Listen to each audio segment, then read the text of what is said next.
नमस्कार दोस्तों। पौष मास का शास्त्रों में अत्यधिक महत्व बताया गया है। सूर्य प्रतिकूल हो तो हर कार्य में असफलता नजर आती है। ऐसी स्थिति में सूर्य यंत्र की प्रतिष्ठा कर धारण करने से या पूजन करने से सूर्य का शीघ्र ही सकारात्मक फल प्राप्त होने लगता है। भारतीय पंचांग पद्धति में प्रतिवर्ष सौर पौष मास को खर मास कहते हैं। इसे मल मास काला महीना भी कहा जाता है। इस महीने का आरंभ सामान्यतः दिसंबर से होता है और ठीक मकर संक्रांति को खरमास की समाप्ति होती है। खरमास के दौरान हिंदू जगत में कोई भी धार्मिक कार्य और शुभ मांगलिक कार्य नहीं किए जाते हैं। इसके अलावा यह महीना अनेक प्रकार के घरेलू और पारंपरिक शुभ कार्यों की चर्चाओं के लिए भी वर्जित है। खरमास में सभी प्रकार के हवन, विवाह, चर्चा, गृह प्रवेश, भूमि पूजन, द्विरागमन, यज्ञोपवीत, विवाह या अन्य हवन कर्मकांड आदि तक का निषेध है। देशाचार के अनुसार नवविवाहित कन्या भी खरमास के अंदर पति के साथ संसर्ग नहीं कर सकती है और उसे इस पूरे महीने के दौरान अपने मायके में आकर रहना पड़ता है। सिर्फ भागवत कथा या रामायण कथा का सामूहिक श्रवण ही खरमास में किया जाता है। ब्रह्म पुराण के अनुसार खरमास में मृत्यु को प्राप्त व्यक्ति नरक का भागी होता है, अर्थात चाहे व्यक्ति अल्पायु हो या दीर्घायु, अगर वह पौष के अंतर्गत खरमास यानी मलमास की अवधि में अपने प्राण त्याग रहा है तो निश्चित रूप से उसका इस लोक और परलोक नरक के द्वार की तरफ खुलता है। इस बात की पुष्टि महाभारत में होती है, जब खरमास के अंतर अर्जुन ने भीष्म पितामह को धर्म युद्ध में बाणों की सैया से भेद दिया था। सैकड़ों बाणों से घायल हो जाने के बावजूद भी भीष्म पितामह ने अपने प्राण नहीं त्यागे। प्राण नहीं त्यागने का मूल कारण यही था कि वह इस खरमास में प्राण त्याग करते हैं तो उनका अगला जन्म नरक की ओर जाएगा। इसी कारण उन्होंने अर्जुन से पुनः एक ऐसा तीर चलाने के लिए कहा जो उनके सिर पर विद्ध होकर तकिए का काम करे। इस प्रकार से भीष्म पितामह पूरे खरमास के अंदर अधमृत अवस्था में बाणों की सैया पर लेटे रहे और जब सौर मास की मकर संक्रांति आई उसके बाद शुक्ल पक्ष की एकादशी को उन्होंने अपने प्राण को त्याग किया। इसलिए कहा गया है कि माघ मास की देह त्याग से व्यक्ति सीधा स्वर्ग का भागी होता है। खरमास को खरमास क्यों कहा जाता है, यह भी एक पौराणिक कथा है। खर गधे को कहते हैं। मार्कंडेय पुराण के अनुसार सूर्य अपने साथ घोड़ों के रथ में बैठकर ब्रह्मांड की परिक्रमा करता है और परिक्रमा के दौरान कहीं भी सूर्य को एक क्षण भी रुकने की इजाज़त नहीं है।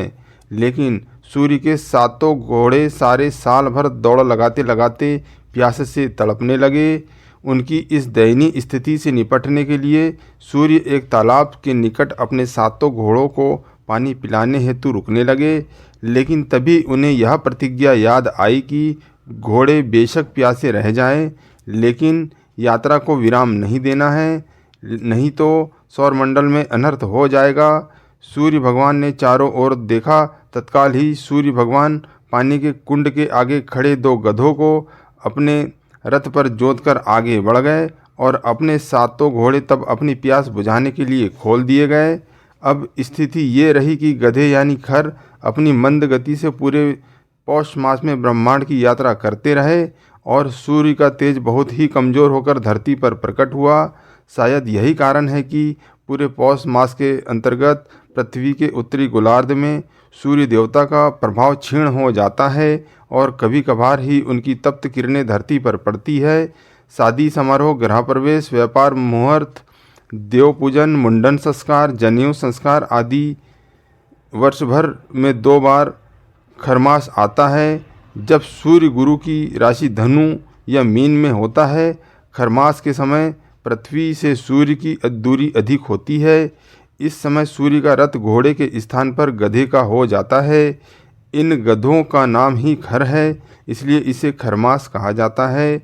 जब सूर्य वृश्चिक राशि से निकलकर धनु में प्रवेश करता है, इस प्रवेश क्रिया को धनु की संक्रांति कहा जाता है। साथ ही इसे मलमास या खरमास भी कहा जाता है। मान्यता है कि इस मास में हेमंत ऋतु होने से ठंड अधिक होती है। धर्म ग्रंथों के अनुसार इस मास में भग नाम सूर्य की उपासना करना चाहिए। ऐसी मान्यता है कि पौष मास में भगवान भास्कर 11,000 रश्मियों के साथ तपकर सर्दी से राहत देते हैं।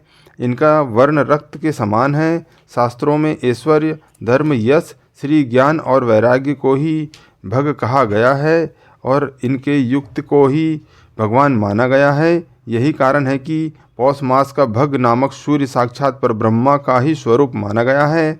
पौष मास में सूर्य को अर्घ्य देने तथा उनके निमित्त व्रत करने का भी विशेष महत्व धर्मशास्त्रों में उल्लेखित है। आदित्य पुराण के अनुसार पौष माह के हर रविवार को तांबे के बर्तन में शुद्ध जल, लाल चंदन और लाल रंग के फूल डालकर सूर्य को अर्घ्य देना चाहिए तथा विष्णवे नमः मंत्र का जाप करना चाहिए। इस मास के प्रति रविवार को व्रत रखकर सूर्य को तिल चावल की खिचड़ी का भोग लगाने से मनुष्य तेजस्वी बनता है। तो दोस्तों, हमारे द्वारा दी गई जानकारी आपको अच्छी लगी हो तो हमारे इस चैनल को लाइक, सब्सक्राइब और कमेंट जरूर करें। धन्यवाद।